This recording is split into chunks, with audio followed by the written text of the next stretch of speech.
All right, what's going on, family? So this video that I'm about to do is for anybody who's interested in moving to the state of Florida and you're deciding on which cities should you live in because you're attracted to many of the cities. So I'm going to highlight the city of Orlando, Florida.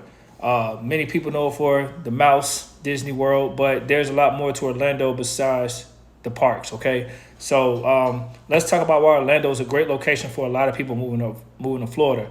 Now it really comes down to what you value. A lot of people love the warm weather, so Florida cities all offer that. A lot of people love the fact that the beach life, they have a lot of Caribbean type of culture here. So there's a lot of things that a lot of people like in terms of diversity, beaches, hot weather, things to do.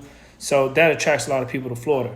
Now, if you're deciding which city to move to, and Orlando's not a candidate because it does not have a beach in the city per se because it's inland, here's where I want to challenge that. If you went to any beach city, like a major city like Miami, let's take Miami as an example, depending on where you live in Miami, it could take you 40 minutes to get to South Beach just being in Miami because of the amount of traffic, which is no different than driving from Orlando, Florida to Cocoa Beach. Same amount of minutes, 40, 45 minutes, okay?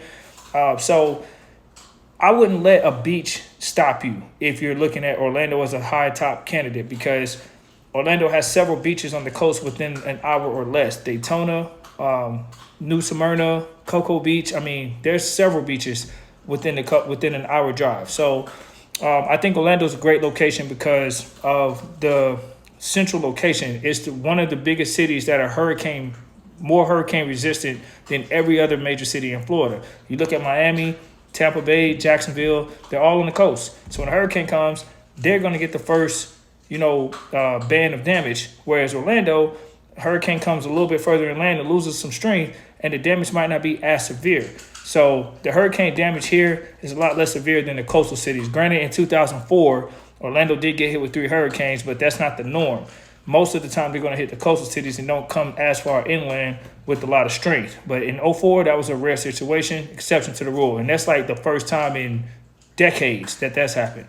So I think Tampa Bay, Miami, and Jacksonville all have great things to offer. I'm not downing them. I just want to highlight the fact in this one aspect, when people single out Orlando for not having a beach, that's my response to that. So if you want to learn more about Orlando, Florida, I am a licensed realtor. I do service the entire state of Florida. So I do help people get homes outside of Orlando as well. But if you want to primarily come to Orlando, this is my primary central base. I'll be glad to help you. I do have free market reports I can send to you just for knowledge purposes and the base. And that way you don't have to spend all that money on an appraisal.